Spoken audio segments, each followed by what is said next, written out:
Salut à tous, aujourd'hui on part à la découverte de Waymo, le service de voiture autonome à San Francisco.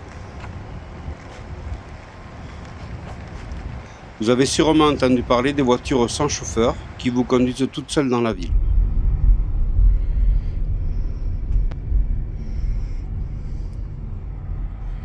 C'est simple, c'est fascinant et c'est une vraie expérience du futur.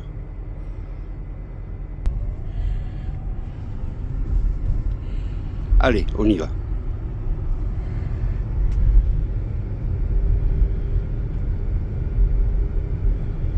Waymo est une filiale de Google, spécialisée dans la voiture autonome. Elle teste ses véhicules depuis plus de 10 ans. Et aujourd'hui, on peut réellement commander un Waymo à San Francisco comme un Uber, sauf qu'il n'y a personne au volant.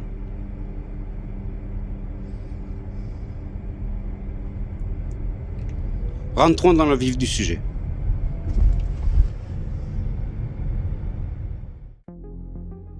Direction le Google Play Store ou l'App Store et installons l'application Waymo One. J'insiste sur le fait qu'au contraire de ce qu'on entend souvent, un numéro de téléphone américain n'est pas obligatoire. Je n'ai moi-même qu'un numéro français et ça marche très bien. Une fois l'application installée, ajoutez un moyen de paiement, carte ou Google Pay. Et vous êtes prêt à réserver votre premier taxi. Pour commencer, vous vous mettez en mode Bluetooth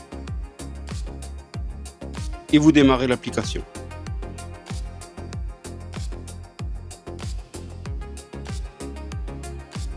Entrez votre destination, pour moi c'est le Civic Center.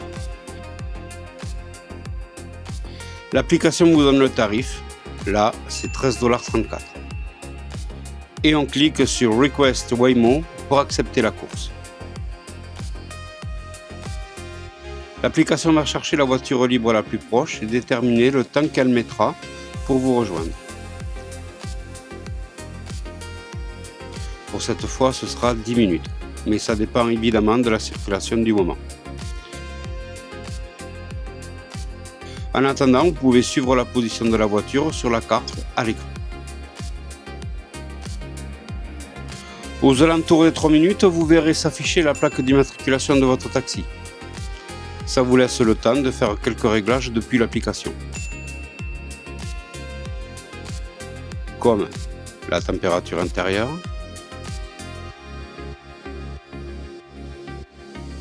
la puissance de la clim,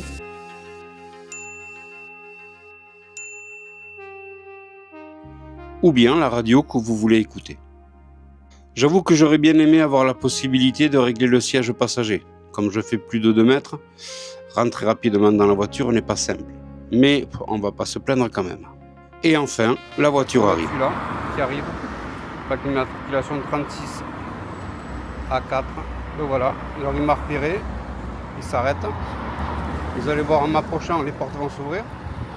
Ça y est, c'est fait. Il n'y a plus qu'à rentrer dedans. Bon, je vais quand même enlever mon sac. Ouais, bonjour. Alors évidemment, je suis grand, donc il faut que je recule le siège. Voilà, alors voilà, vous voyez ce qui se passe à l'écran. Il me dit bienvenue Eric. Je mets la ceinture de sécurité, sinon ça va sonner sur tout le long du trajet. Il me marque dessus l'endroit où je veux aller, destination Civic Center Plaza. Une fois que je suis préattaché et tout, je clique sur Start Ride, hop, et le trajet commence.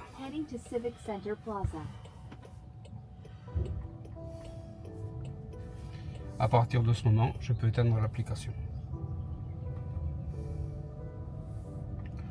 Voilà, vous avez l'écran qui vous indique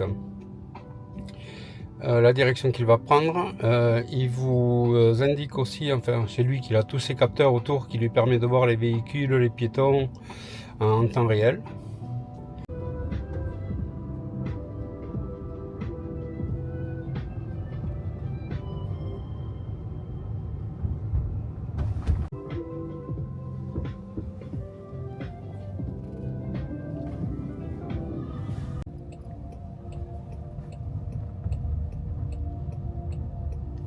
Ok, je suis arrivé. Il n'y a plus qu'à descendre. Et puis c'est tout. Surtout n'oubliez rien dans la voiture avant de descendre. Un dernier point important. Les prix sont moins chers qu'un Uber ou qu'un Lyft parce que bien sûr, on ne donne pas de pourboire au chauffeur, ce qui est une règle aux États-Unis. Voilà, j'espère que cette vidéo vous sera utile. L'expérience est bluffante et absolument à faire. N'hésitez pas de mettre en commentaire vos avis et vos suggestions. N'oubliez pas non plus de vous abonner et d'activer la cloche bleue. Vous pouvez également jeter un coup d'œil sur mon site de voyage, vous avez l'adresse sur la bannière de la chaîne. A bientôt pour de nouvelles aventures.